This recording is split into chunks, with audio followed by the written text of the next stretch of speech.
Chief, what's good, y'all? In this video, real quick, I got a few requests to do this video, so I'm gonna go ahead and do it.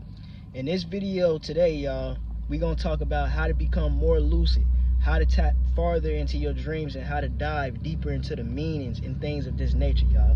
All right, check it out. So, the first question, how to become more lucid. I've mentioned this several times, y'all. The very first way that you want to become more lucid is you want to become more conscious. Practice on being aware of the present moment, meaning stop fascinating so much on the future and stop fascinating so much on the past, because that's where a lot of us get stuck on, and that's the reason why we cannot manifest in the present, because you're too busy worried about the future, you're too busy worried about the past. For example, if you're somebody that's stressing out about a bill that you got coming up in about 2 weeks or so, and you don't know how you're gonna pay for it, you don't need to be stressing out about that right now. Instead, you need to be doing things while you 2 weeks from it coming, doing different things to try to build enough money to get that bill out the way. You see what I'm saying? So by the time it gets there, you got it covered. You see what I'm saying? If you just sit around and stress out about it like, damn, I don't know how I'm gonna pay for this, and you just waste the whole 2 weeks of stressing out about the future, more than likely you gonna manifest a future of that bill is gonna hurt you in some way. You see what I'm saying? But if you just focus on the present moment and you start doing things presently in order to, you know what I'm saying, to positively manifest a positive outcome, then you know what I'm saying, you setting yourself up for a good effect.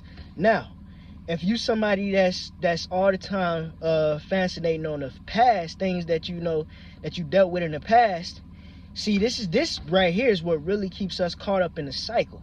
See what I'm saying? Because what happens is you get to, you know what I'm saying, stressing out about the shit that you went through in the past, and you afraid that you're gonna deal with that shit again.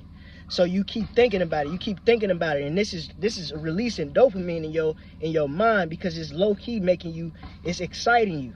Not in a positive way though. It's exciting you, and that's releasing the dopamine. And we know that dopamine is one of the chemicals that you use to manifest. You see what I'm saying? So if you too busy fascinating on shit in the past hard, you know what I'm saying, you're gonna keep on manifesting past dreams, past, you know what I'm saying, shit that happened in the past. You're gonna keep on seeing it, and you're gonna start seeing dreams that's basically gonna be trying to push you towards releasing that whole ideology, that whole pain, that whole suffering that you experienced in that past time. And that's the same thing with future people who fascinate on the future, because you know what I'm saying, your dreams is gonna show, you know, things that you need to focus on now. You see what I'm saying? It's gonna show you, stop thinking about that. Right now you need to do this. And it's gonna show you a bunch of things that you need to do to get to that future that you're trying to manifest. You see what I'm saying? But if you're not conscious enough to pay attention to the present moment, it's gonna slip you. You see what I'm saying? So that's the one reason why, in one way that you need to raise your consciousness. Another way, y'all, is taking certain supplements like hard taki. That's a big one. Hard taki, certain teas, man. Certain teas. There's one that I got on the top of my head that I just can't remember, which I'll probably figure out and put it in the description. But certain teas, man. Matter of fact, lavender. That's right. Lavender tea mixed with chamalay. That's big time right there, y'all. You can drink that, and that will raise your consciousness. Also, peppermint tea as well. Peppermint tea as well. Drink a cup of that every morning, every rising. Drink a cup of peppermint tea, and you'll see how focused you'll be. That's the reason why, I don't know about y'all, but back in the day when we was kids, they used to give us peppermints and shit every time we would take those big tests. You see what I'm saying?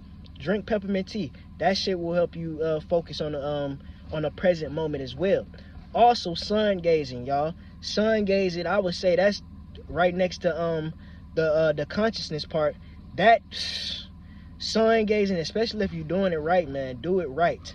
See what I'm saying? Because what it does is it's helping you collect light, and light is memory, and light helps you remember this, you know what I'm saying, this consciousness that you have right here in this present moment. Because y'all have to understand the metaphysics of dreaming.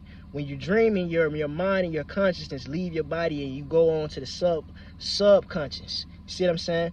And if you are very, very unconscious of the present moment, your subconscious is going to take over. And let's see, and this is how it works, y'all, because a lot of us operate in our subconscious mind throughout the whole entire day.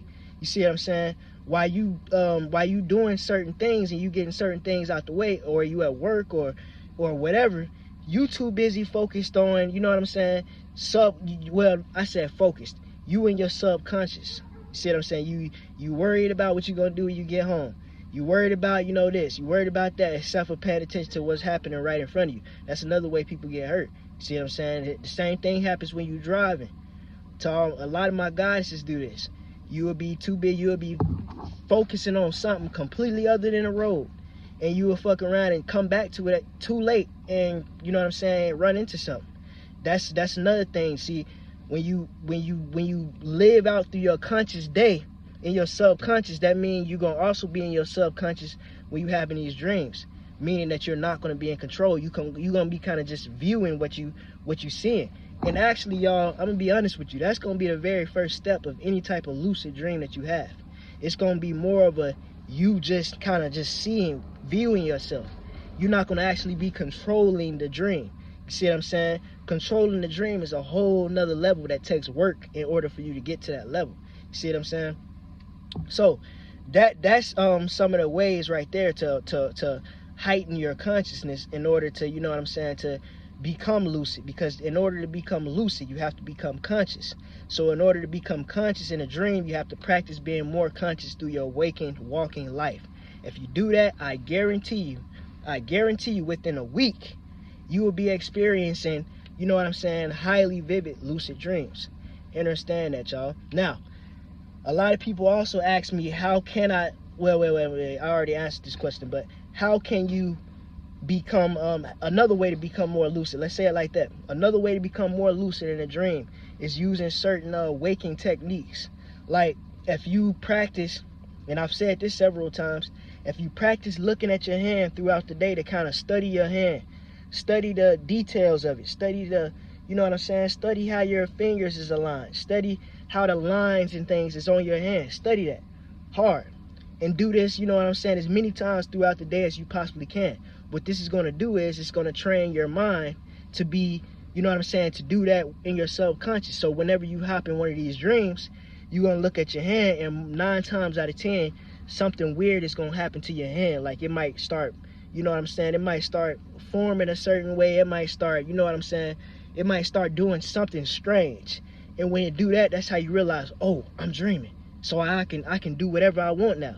You see what I'm saying? Another way is to pay attention to, you know, details when you're in these dreams, or even when you're in your waking life. Pay attention to the details that's around you. Look at everything. Make sure this shit ain't doing nothing strange. You see what I'm saying? Make sure you don't see the trees waving at you in a certain way. Make sure you don't hear the wind talking to you. Make sure, you know what I'm saying, you got to pay attention to your everyday surroundings. And what this is going to do is it's the same thing as the hand thing. Because now, when you go into these dreams, you're going to be looking at that environment. And 9 times out of 10, you're going to see some weird shit. You know what I'm saying? You might see a damn dragon fly across the sky. And then at that point, you know, oh shit, I'm in the Astros. I'm in the astral plane. So now you can control, you can decide, shit, I think I want to go fly with that dragon. And I want y'all to understand, man, you can do whatever you want in the astral world. Now, I'm not going to lie to you. You do have to have power. Don't think that it's just going to come like, it do come like that, but you got to have power to do it. You see what I'm saying? So I guess I'll do another video one day on, you know what I'm saying, how to build power in order to manifest certain things, how to wield certain things in your dreams. You can wield weapons. You can wield certain magical powers, telekinesis, telepathy. You can shoot fire beams out of your hand. You can fly. You can be super strong, super fast. You can do whatever you put your mind to if you have the power to do it. You see what I'm saying? That's going to be another video right there. That's another video. Another technique, y'all, is something they call a wake back to sleep technique. Now, this shit works every single time when I do it. Every single time I do this, I go into the astral world. And this comes straight from a book that I'll be reading sometimes. Now, with this technique, what you're going to do is you're going to try to go to sleep on a nice time. Probably, I would say, I don't know, something decent, no later than 10 o'clock. Go to sleep no later than 10 o'clock. Now, what you're gonna do is you're gonna go to sleep, and you're gonna probably wake up in the morning, early morning sometime, maybe 2-3 o'clock in the morning. You're gonna wake up, meditate, set your intentions. It's meaning to set your intentions on something. Set your intentions so you know that you're gonna lucid dream. See what I'm saying? And go back to sleep. Simple as that. And I guarantee you, you will lucid dream. If you listen, y'all, if you do this technique that I just told you to wake back to sleep, you ain't even gotta really do no spiritual work or nothing like that. You're automatically going to astral travel. Because here's the thing, y'all. When you first wake up in a rising early morning, you still halfway asleep. So you still kind of tapped into your subconscious, and you conscious at the same time. So if you set your intentions, you got to imagine this shit in your mind, and then you go back to sleep, it's going to automatically jolt you into that astral realm, and you're going to be conscious at the same time. Now, that's a secret that I ain't never gave out. You see what I'm saying? I'm giving it out in this video right here. See what I'm saying? Understand that. Now, the very, very last advice that I give you, about astral traveling is this, and this is the last little bit of advice I'm gonna give you, is to don't, you know what I'm saying, don't get excited when you see yourself, you know, getting ready to astral travel, or you astral traveling. Don't try to think about it too hard. Don't be like, oh, I'm astral traveling. Yeah, I want to see if I can do this. I want to see if I can do it. Because soon as you start thinking like that, it's going to go away. See what I'm saying? It's going to go away, and you're going to become conscious in a waking world, and it's going to fade away. You see what I'm saying? You have to stay in that flow. And anything that you desire have to be felt within. Because if you think about it up here, you're going to wake up. It has to be felt within. Y'all got to understand that your gut is another brain. So think with your gut. Do not think with your brain in the astral world. Every single thing that you do needs to be done with your solar plexus, your gut, your willpower, y'all. That's where it comes from. And that's right there is another one of the biggest secrets that I have not yet to give out yet, but I just did. Now, that's all I'm gonna give in this video, y'all. I don't put out all my secrets at once, but y'all know every time I do one of these astral travel videos, I give you something a little bit more. You see what I'm saying? So y'all tap in. Y'all do this shit that I told you, and you're gonna be right. You see what I'm saying? The astral world is extremely important. Do not miss out on it. Y'all enjoy the rest of y'all day, man. Chief, I'm out.